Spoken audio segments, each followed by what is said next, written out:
It's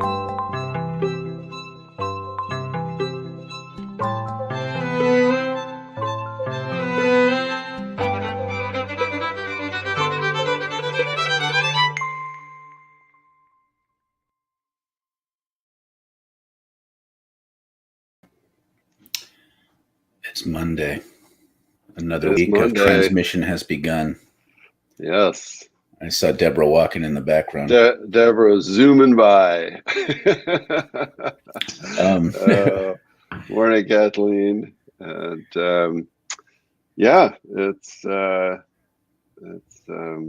I just had this flash thinking about Garfield when he said it's Monday morning.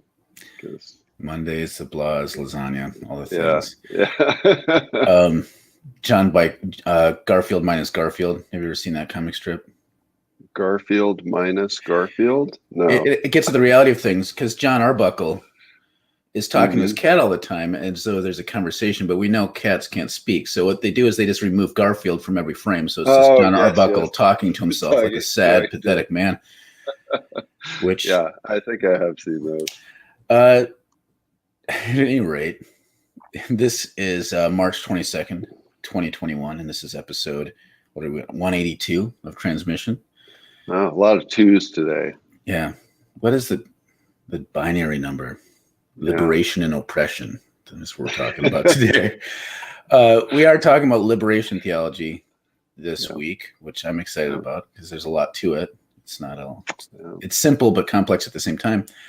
But first, we can introduce ourselves, I guess. Yes. I'm Mark Vinstino. I direct the Center for Prophetic Imagination. And I'm Daniel Wolpert. I direct MICA, the Minnesota Institute of Contemplation and Healing. And one thing, and we didn't get to talk about this beforehand, but I do just think it's a tiny little follow-up to last week, the theme of purity culture. One of the things that happened in the wake of this horrible murder of these Asian, mostly women, and the discovery that this guy is a member of a local Baptist church. Of the Southern Baptist variety. Of the Southern Baptist variety. So the church, of course, issued this huge statement, basically saying it's not our fault. Yeah, he's not. We're dismembering him. Yeah. But one of the things that they said within that, so it was kind of this almost a frequently asked questions format, like, do we do all these terrible things to people? No. But one of the things they specifically addressed in there was, do we teach that that women are a source of temptation for men and that men then behave badly as a result of that? And they were like, no, we don't teach that at all. What the? No way. Yeah, very specifically. And, these actions were this guy's fault and the women had nothing to do with this. And it's just a bald-faced lie. I mean, it's just amazing to me that they, took zero. Well, of course, they're not going to take any responsibility for it because, that's just the way things are in America. But, but for them to so brazenly state, excuse me, that this is not a part of their theology when it so obviously is a very amazing form of denial. And I just thought it was important I just wanted to do that as a little follow-up. There's a lot of cognitive dissonance in evangelicalism. And as cognitive dissonance, how it functions is you don't want to deal with it. So it makes sense. Like all these contradictions cannot be looked at directly because the whole thing unravels. Yeah. Especially when you're looking at the ways in which Christianity actively contributes to oppression, which then does tie into today. There we go. Nice way to circle around. That's what I get the big bucks for. All the millions of donations rolling the in. millions of donations. We did not get any anniversary donations yet. That's okay. I say yet because I'm feeling hopeful. I'm assuming there was a big fat check written, and it just takes a while to get all the way from England or wherever it was sent from. Just to set up, okay, what liberation theology is like.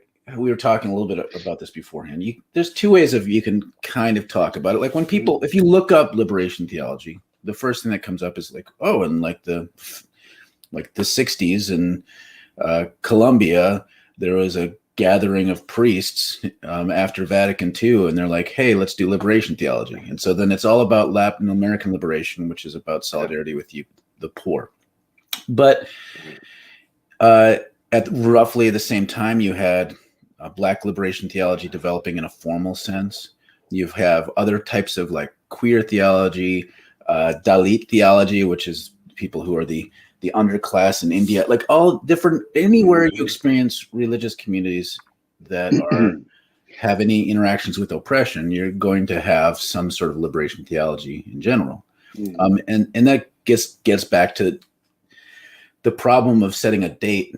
Like, yes, what we call liberation theology is a formal discipline, may have started in the 60s in Latin America, but the many, or if not most, of the insights of liberation theology have existed this whole time.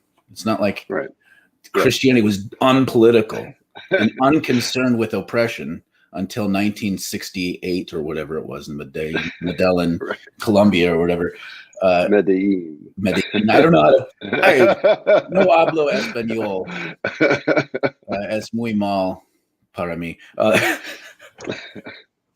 I speak Spanish better than that, but not much. No. And so it's a big category. Like, what do we do with oppression? How do we relate to those who are experiencing oppression? And what does this have to do with Jesus? Yeah. It's kind of straightforward, but once you start looking at, well, what do we do now? It gets really complex. Well, and just to get on one of my pet peeve soapboxes for a second, I mean, one of my least favorite trends in theological discussion is this tendency to tack on some descriptor in front of the word theology. So, because the problem to me with that is we're not dealing with, 27 different religions and 27 different theologies. And as soon as you tack something on, one of the things that tends to happen, particularly in the academy or in the church world, and this actually gets to a comment that Jim just threw up here, is that it immediately becomes like a subclass of theology, right? Yes. So liberation theology isn't real theology. It's niche. It's niche theology. Yeah, feminist theology isn't real theology. It's just this thing that these uppity women are doing or something. And so I really don't like this phenomenon. I understand why it happens, because the dominant theology is often so oppressive, and so to create some space and to kind of break out of it, you have these new labels, but liberation is a basic theme of this faith tradition that we now call Christianity. One of the first things that Jesus does is to come into the synagogue and proclaim liberation. Right? This is the day of liberation. And the Exodus story is a basic story of socio-political liberation. So the idea that somehow liberation is like this new radical concept is really sort of hilarious, and I guess in some ways then speaks to how distorted and disturbed mainline theology has become, that it doesn't see itself as liberatory. Well, and then this just getting to your point about regular theology versus liberation theology. I mean, this is how it functions. White theology, we don't have a category called that in the academy because that's normal theology. Once you have black theology, that's separate, and that's an innovation and a deviation from normal theology. Like, and so there's this set of assumptions that are never really questioned by the dominant culture. And so it just seems like, well, then these black theologians are making stuff up and innovating because they read Karl Marx, and that's a tainting of the purity of the gospel. That's usually how it's responded to. And so this gets to Jim's comments here.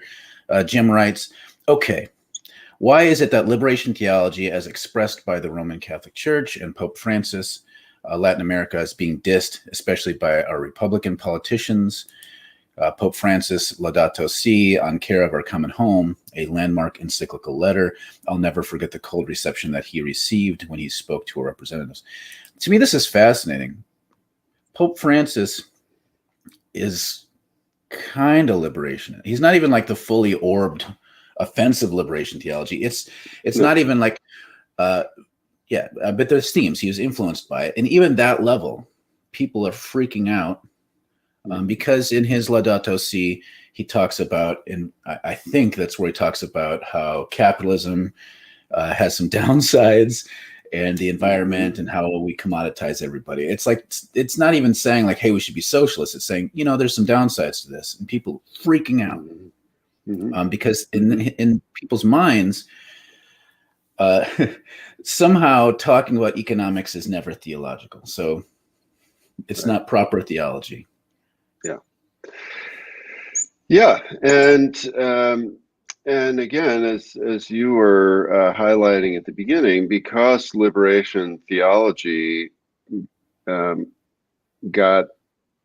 been labeled and tied so strongly to Marxism. And I had a very funny experience with this. With this guy who is a big Methodist lay leader. And at one point he was ranting on and on about how terrible liberation theology was because it's just Marxists and all of this. And I said, well, first of all, that's not strictly true. So for example, and I sent him a link to a book on Minjung theology, which is a Korean liberationist movement. Has nothing, barely never even mentions Marxism at all. And he looked at the description of the book and he was like, oh, well, I've never heard of this and I don't need to read it. And then he just kind of went on. Why are you reading books, Dan? You should just read the Bible. And so it really does reveal how much the Christianity that so many, particularly white, powerful people are lied to in the West, it's a Christianity that is about oppression. And Gus has the comment about that here. Turns out that regular theology just has a mostly implied oppressive in front of it. Right. I mean, we should just start talking about oppressive theology. Yeah. This is so one of the key ideas, particularly and there's variations of this in every kind of liberation theology, but since it focuses on the lived experiences of the oppressed, this is term thrown out, preferential option for the poor. And this is why it's offensive to people, because what that means is that God is particularly interested in the oppressed and sides with them, maybe even against you. Like, that's the thing, like that there's a sides being taken, and that's offensive to people because Jesus loves everybody equally the same is a kind of an idea that we want to have, which isn't untrue, but it kind of reminds me of pastors who won't talk about if they have like poor people and rich people in the church, they won't want the rich people to feel bad because they have to be pastors to everybody. It's that same sort of impulse. And so then there's never a stand taken. But the idea of preferential option for the poor, once you get to the main line in the United States, often gets boiled down to we should serve poor people and care about them. But it's much more provocative than that, because it's this idea that somehow God in Christ is uniquely present with the poor, and then apart from solidarity with the poor, we're fucked. We can't find our own liberation as kind of people with some power or privilege apart from that solidarity. And that really introduces something into Christianity, like generic evangelical conservative Christianity, that people don't find antithetical to their understanding of Christianity. And so it can blow the whole thing up. And that's why it's offensive. Yeah. Yeah. And so in the American context, and, I'm deep into this right now because I'm teaching this class on Howard Thurman, which interestingly, until recently, almost no white American Christians have ever heard of. It's not known in the white world at all. And one of the reasons for that is because he is really one of the earliest modern liberation theologians. Mm-hmm.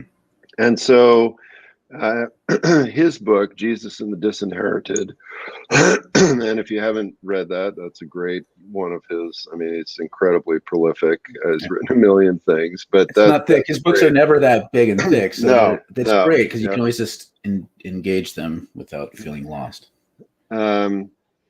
He coins this term, which is way before this other term that you use, the preferential option for the poor. Mm-hmm. He says, what does the religion of Jesus have to offer for those whose backs are against the wall? Mm-hmm. Right. And so, he is looking at this from the perspective of a Black man growing up in America in the early 20th century, at the height of Jim Crow, in the midst of incredible violence and oppression against Black people everywhere around the country.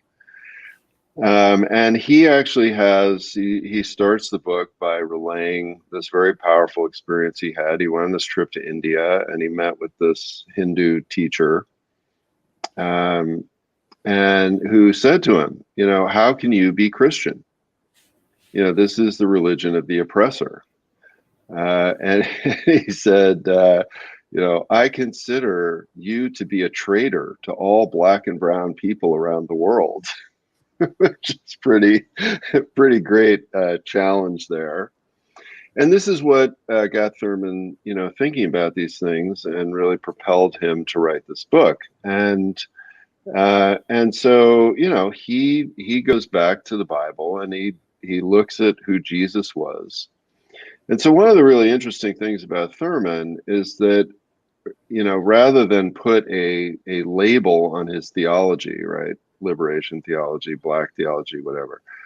The distinction that he makes is that he says, I'm really interested in the religion of Jesus, mm-hmm. right? As opposed to the Christianity of the oppressor. Mm-hmm. And so he says, look, Jesus was a person who lived with his back against the wall. He was a non-citizen Jew in occupied Palestine, and had no rights.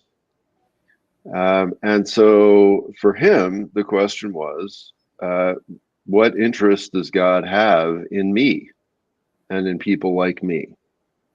And so that is the basis then for his reflection on this liberatory impulse. And you see people asking similar sorts of questions throughout Christian history, because we've had oppression in the mix from day one. Yeah. Right. So the early Christians were more on the side of the oppressed, but then quickly, we see this, and everyone likes to blame Constantine for this, but it predates him and postdates him, of Christianity becoming part of the dominant system. And so then you have these fringe groups, which we now read through. When you read through the lens of white domination, we clip off political implications. So we think of Pelagianism, for example, as a heresy doctrinally, and we don't think about it politically, like why they would have not liked him politically, or any of these groups throughout. And then we only start really thinking about within Western Christianity in its dominant form, we don't really start thinking about politics until the Reformation again. And even then, it's like it's surprising. Like if you talk to Anabaptist about the radical Reformation, how many people don't want that have to have anything to do with politics either. But you see, Martin Luther siding with the German princes. You see certain groups like trying to reinforce the relationship between the Catholic Church and their kingdoms. And then you have the radical Reformation, where you even have some folks like Thomas Müntzer trying to incite peasant revolts.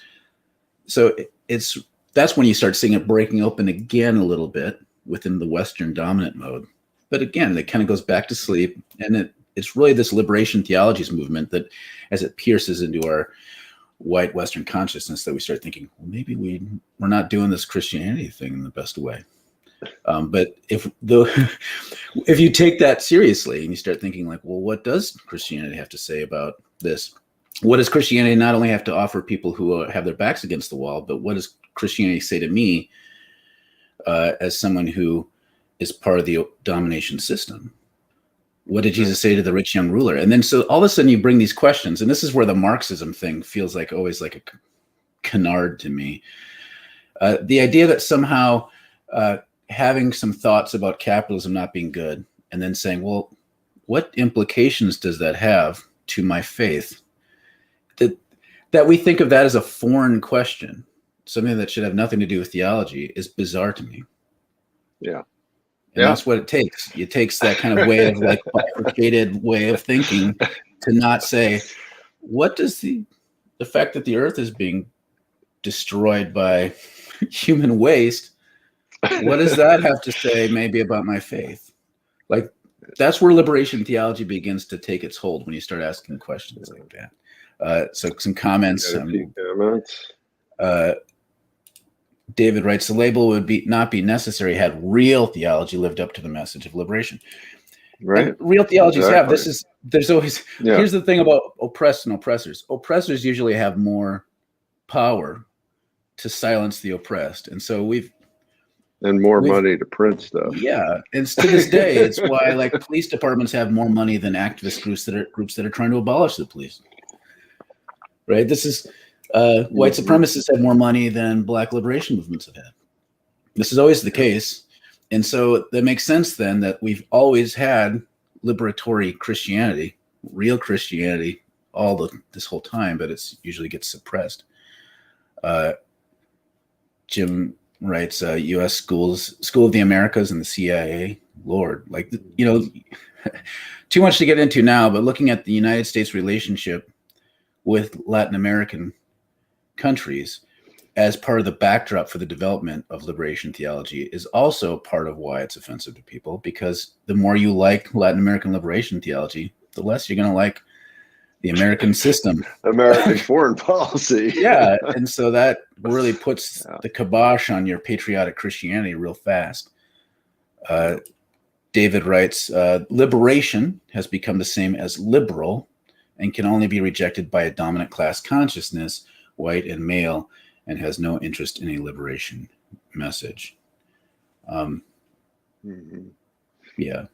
I mean, I have quibbles with the word liberal, but from the further left. But yeah, I get the idea that it's kind of like this sort of, there's this white, and this ties with purity culture. This taints the purity of white Christianity, and so it must be rejected.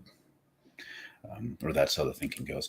Leah writes, the Pope's latest, Fratelli Tutti has, that sounds so great. It sounds like a type of ice cream. I'm sorry. I was going to say, it sounds like an Italian dessert. Let me get the plate. Yeah. Fratelli Tutti has had an even response. It's pretty radical. I actually haven't read that one, so it's worth checking out. Yeah. David writes, defined recently. This is your comment that white America hasn't really known about him until recently. Howard Thurman has been a staple in the New Thought movement. I don't know if you have thoughts about that, Dan. Well, no, just that I'm very happy to see that he is undergoing a kind of renaissance, and that's really good. Ben writes, these themes remind me of James Cone's The Cross and the Lynching Tree. Right. Yeah, and that's right? that's one of the books that people point to as, Right. Yeah, and one of the things about James Cone is that he used to walk around with a copy of Jesus and the Disinherited in his pocket. That was one of his things. He just like had that book with him at all times and was very, very influenced. And, this is one of the things about Thurman is that he is so far ahead of his time. The people who are that far ahead of their time, you don't hear of as much. And many of the people who are influenced by him, Cone, Martin Luther King, a number of the other civil rights activists of the 50s and 60s, those people are more well known. Even the Sojourners movement, William Stringfellow, who also grew up in the South, was white. He was very influenced by Howard Thurman. So the Sojourners movement also kind of had part of that stream. It's a good reminder that oftentimes when a trend hits more of what we think of as the mainstream, it's worth digging back and seeing all the thread of influences. Because often what happens is people start reading James Cone, and I'm sure James Cone wouldn't like this. Like you don't start with James Cone and move forward. It's also good to move backwards and see the influences, because it helps you realize that he's part of a larger fabric that's important to recognize. Otherwise, we fall into this habit of decontextualized Christianity, where we think the ideas plop out of nowhere. And I've used this phrase earlier, and other people do too, that it's liberation theology starts with the lived experiences of the oppressed. So this is a challenge to those of you who study theology in a more academic sense. If you're reading this stuff and the ideas are percolating, but you're not finding out the stories of the people from which this theology comes, and you're not doing any kind of real interacting with folks, then you're missing the spirit of liberation theology. It's not just a cool idea. It really is this long thread. Black theology is this long tradition. James Cone didn't invent it. Gus writes, I've heard people say almost exactly the things you've said about Jesus doesn't take sides, using the text from James about, do you give rich people the good seat? It's amazing. Like they didn't read the rest of the James text. Well, I mean, and I know that we've both said this before at different forms and different times during the show. I just feel like a lot of these people that claim to be, biblical Christians don't read the Bible. I mean, read the list of woes and blessings in Luke. Like, Jesus doesn't take sides. I mean, it's like it's right there. There's the list. And the deeper meaning of this, and this is where people get so confused, right, about this liberation notion, right, is that when the mighty are brought down, woe to you who have all these things. This is because the mighty need to be transformed.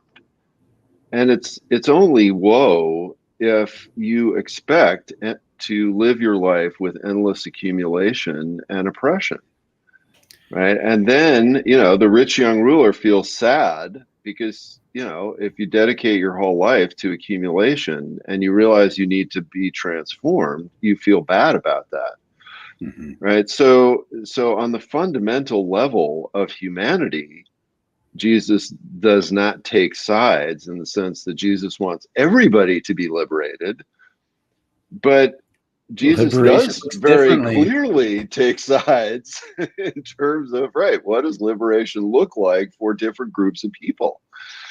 This is what happens because the way the dominant modes of Christianity in our culture anyways, white America, are so individualized. Like people really lack the capacity to see how power functions, which you can't. I mean, I was radicalized by the Gospel of Luke, like literally, like in one sitting. I've told this story before, because you can't avoid it. And if you take it seriously, it's like, oh my God. I mean, and this is the thing is Luke is harsh about the rich, but it's also good news to the rich because there's specific examples throughout Luke about Jesus interacting with powerful people and how they respond differently. Until you get to the heroic example. The good example of the rich person is Zacchaeus. the rich. He's the rich man who divested of wealth and made everything right in order to be a part of the kingdom of God. Like, that's the example of what liberation looks like for a rich person or anyone with any kind of power over other people. Is this divestment not for their own soul to be clean, but so that they can now enter mutually and faithfully into the community of God, which is the kingdom of God. Like, that's the point. But if you all of a sudden you're thinking about salvation as I'm saved from sin as this substance that has attached itself to my soul, and I as an individual before God have to be cleansed from it, if that's how you're thinking of what salvation or liberation is, you're not going to get the message. That's why there's no salvation outside the poor, according to John Sobrino. Like, it's through that relationship, that solidarity, that salvation or liberation is possible for people of power. And that's a hard pill to swallow when you just think, I prayed a prayer in Bible camp and now I'm good. Which is what I thought before Luke's gospel fucked me up. Donna, thanks for today's discussion. Very enlightening. That's encouraging. Like, thank you. Yeah. We want to know, we like to hear if this is informative, if anybody's encountering ideas that are new, if they change their mind, push back. We love it all, because we're only doing this, one, because Dan and I like talking, but like, we like talking with other people and knowing that there's some engagement and learning happening, because that's the fun stuff. Gus first, and then Catherine. Gus writes, if you want a great book that centers lived experience, highly recommend Gospel and Sola Tename, transcripts of Campesino Bible studies in Nicaragua. It's harder to get, like, it's kind of comes in and out of print, but I think you should be able to find it on the major booksellers. But it is a series of transcripts of Bible studies.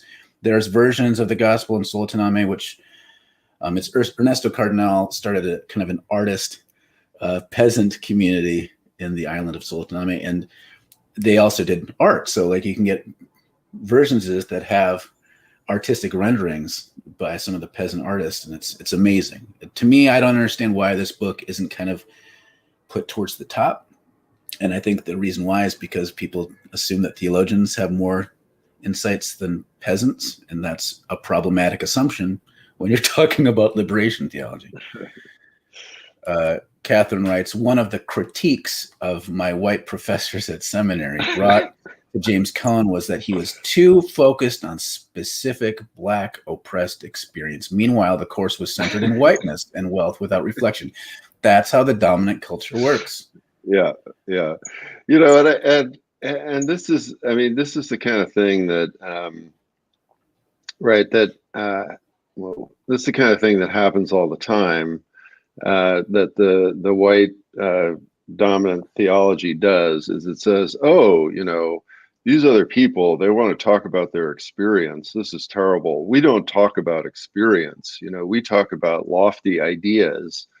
And the fact that the actual entire thing is centered in white experience and the experience of domination, and it's so all pervasive that it's almost invisible, right, is just a tremendous methodological problem in theology, and horrendously abusive. So let's finish up, and because we got 2 more episodes this week to talk about this. Tylerson just taking this all on as a learning experience. Thanks, guys. Always insightful. Glad. Leah asked, and this might be a good segue for tomorrow. We don't know which direction we're going to take this, but along the way, we need to engage this. This has been wonderful. Would love a list of folks you would recommend and that have had the most effect on your thinking. We've talked about James Cone. We've talked about Howard Thurman. I mentioned Ernesto Cardenal and John Sobrino. Those are some of the names. But maybe in one of the next 2 episodes, we can kind of list some of the names and different parts of this larger movement. Just saw this. Are you posting a recording of this? This is from the Mormon Liberation Theology Project. So just as a reminder to folks, anytime you see this on Facebook, once it's done, it'll still be existing on Facebook on the Center for Prophetic Imagination page, the Minnesota Institute of Contemplation and Healing page, the transmission page, my personal page. It's also, if you go to YouTube and look for the Center for Prophetic Imagination, we have an archive there. And for those who, if you wanted to do this easy, just go to this propheticimagination.com and you go to our page. There's a link for transmission podcast. You can do the visual version of this or the audio version. It's all embedded there. So there's lots of ways to engage. Right. And one of the things I was just thinking, and Leah and I read each other's minds, is we got to start talking more about women as well. Mm-hmm. And womanist theology, we should get to that later in the week too, which is, again, another liberation theology that has come up recently. Yeah, any kind of oppression that it can be experienced can be a lens by which we start thinking about, well, what does this have to say about who Jesus is in this moment? So that includes feminist, womanist, queer theologies, which is when it starts getting really, once you start getting into gender stuff, that's when I think the order of freak out goes higher for white masculine Christianity, which is interesting, but we can talk all about that. Yeah. All right. Wednesday. So we'll see you on Wednesday. See everybody. Bye.